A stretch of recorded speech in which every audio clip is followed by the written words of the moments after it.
9 जून की शाम जब मोदी कैबिनेट 3.0 में मंत्रियों का शपथ हुआ तो बीजेपी के साथ उसके सहयोगी एनडीए से जुड़े पार्टियों को भी शपथ दिलाई गई।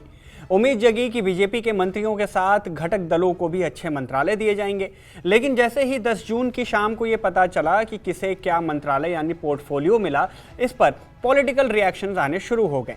किसी ने इसे बेहतर मंत्रिमंडल कहा तो मंत्री बनने वाले सांसदों ने पीएम और मोदी सरकार का धन्यवाद किया।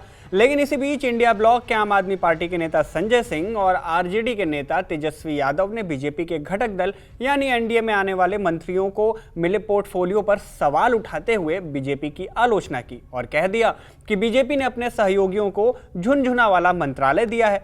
अब क्या है ये झुनझुना मंत्रालय? बीजेपी ने एनडीए की खास पार्टियों को कौन सा ऐसा मंत्रालय दे दिया जिसके बाद ऐसी चर्चाएं हो रही हैं? आज की इस वीडियो में इस बारे में विस्तार से चर्चा करेंगे। हेलो एंड वेलकम, मैं हूं शुभम और आप देख रहे हैं स्विच। इस बार के लोकसभा चुनाव में बीजेपी को 240 सीटें मिली। ये सीट स्पष्ट बहुमत से कम थी, तो सरकार बनाने के लिए बीजेपी ने अपने गठबंधन यानी एनडीए के साथियों का साथ लिया। बात करें तो एनडीए में 35 से ज्यादा पार्टियां हैं जिसने इस चुनाव में करीब 53 सीटों पर जीत हासिल की। खैर, गठबंधन से सरकार तो बन गई, लेकिन जब सरकार गठबंधन की बने तो साथियों का साथ बनाए रखने के लिए कई अनस्पोकन डील भी करने होते हैं। मतलब कि उन्हें पार्टी में जोड़े रखने के लिए कई मंत्रालयों में जगह भी देनी पड़ती है। और ऐसा होना भी चाहिए कि अगर किसी पार्टी की भागीदारी सरकार बनाने में हो तो उसे मंत्रालय में भी भागीदारी देनी चाहिए। इस बार के मंत्रिपरिषद की बात करें तो पीएम मोदी के साथ कुल 72 मंत्रियों ने अलग अलग पोर्टफोलियो में अपनी शपथ ली। इसमें बीजेपी के 61 मंत्री रहे तो वहीं जेडीयू और टीडीपी के 2-2 मंत्री हुए। Shiv Sena, LJP, RLD, JDS, HAM, Apna Dal S, Republican Party of India A से एक मंत्री शामिल हुए। वहीं सीटों की बात करें तो बीजेपी को 240 सीटें मिली जिनमें से 61 मंत्री बने। वहीं गठबंधन की बाकी पार्टियों को करीब 53 सीटें मिली जिनमें से कुल 11 मंत्री बने, जिनमें 5 कैबिनेट मंत्री, 2 राज्य मंत्री स्वतंत्र प्रभार और 4 राज्य मंत्री बनाए गए। मंत्रियों के पोर्टफोलियो के सामने आने के बाद सियासी गलियारे में विपक्ष पार्टी चर्चा कर रही है कि बीजेपी ने अपने पास खास और महत्वपूर्ण मंत्रालय रख लिए, जबकि अपने गठबंधन के सहयोगी पार्टियों को, खासकर बिहार की जेडीयू और एलजेपी आर को झुनझुने वाले मंत्रालय दे दिए। तेजस्वी यादव ने कहा कि बिहार के नए मंत्रियों को दिए गए विभाग उतने महत्वपूर्ण नहीं थे जितना कि राज्य की भूमिका रही। उन्होंने कहा कि प्रधानमंत्री मोदी के नेतृत्व वाली केंद्र सरकार के गठन में सहयोगी दल अहम विभागों को लेकर बेहतर मांग कर सकते थे। तेजस्वी ने यह भी कहा कि मुझे लगता है कि बिहार के मंत्रियों को सिर्फ झुनझुना दिया गया है। बेशक विभागों का बंटवारा करना प्रधानमंत्री का विशेषाधिकार है, लेकिन नई सरकार के गठन में बिहार ने बड़ी भूमिका निभाई जिसका ध्यान रखना चाहिए। जो बिहार के वजह से आप प्रधानमंत्री बने और मंत्रालय जब बिहार के लोगों को दिया गया तो कहीं ना कहीं से झुनझुना जो है थमाया गया। तेजस्वी यादव के अलावा आम आदमी पार्टी के नेता संजय सिंह ने भी कैबिनेट के ऊपर सवाल उठाते हुए कहा, एनडीए के घटक दलों को ना तो गृह मिला, ना रक्षा मिला, ना वित्त मिला, ना विदेश मिला, ना वाणिज्य मिला, ना रेल मिला, ना सड़क मिला, ना कृषि मिला, ना शिक्षा मिला, ना स्वास्थ्य मिला, ना दूरसंचार मिला, खाली हाथ में झुनझुना मंत्रालय मिला, झुनझुना मंत्रालय।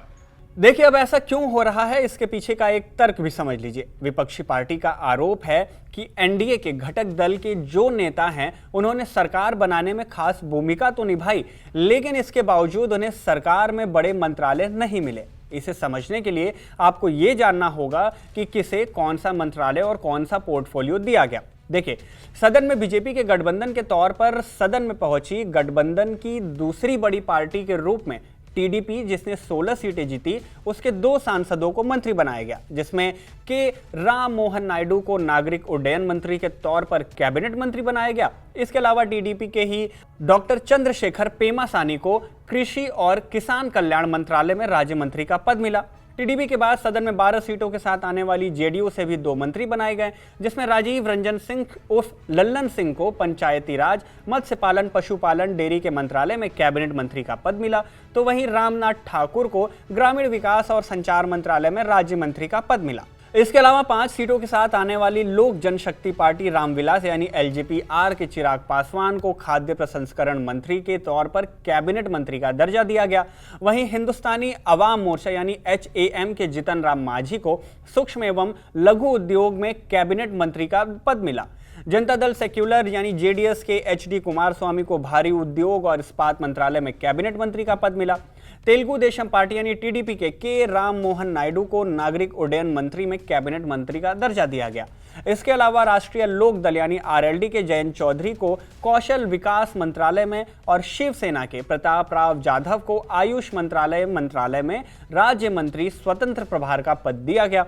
इनके अलावा Republican Party of India Athawale RPI के राज्यसभा सांसद रामदास अठावले को सामाजिक न्याय और अधिकारिता मंत्रालय में, अपना दल सोनेलाल की अनुप्रिया पटेल को स्वास्थ्य और परिवार कल्याण मंत्रालय में, दोनों को ही राज्य मंत्री का पद दिया गया। हालांकि सरकार के मंत्रिमंडल का हर एक पद और हर एक मंत्रालय अपने आप में बेहद जरूरी होता है, लेकिन गठबंधन के साथ ही पार्टियों को सरकार के कोर मंत्रालयों में हिस्सा न मिलने से इस तरह की बातें विपक्षी पार्टियां कर रही हैं। खैर, अब तो मंत्रालय दिए जा चुके हैं और लगभग सभी ने अपना काम भी शुरू कर लिया है। ऐसे में अब विपक्ष के पास सिर्फ सवाल उठाने के अलावा और कोई चारा नहीं बचता।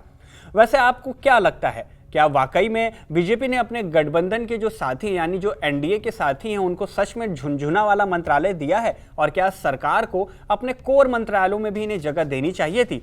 दोनों ही मुद्दे पर आप क्या सोचते हैं, कमेंट बॉक्स में हमें जरूर बताएं। वीडियो में दी गई जानकारी भी आपको कैसी लगी ये भी आप कमेंट करके बता सकते हैं। वीडियो अगर पसंद आई हो तो इसे लाइक करें, शेयर करें, और अगर ऐसी ही वीडियोस देखना आपको पसंद है तो स्विच को सब्सक्राइब जरूर कर लें।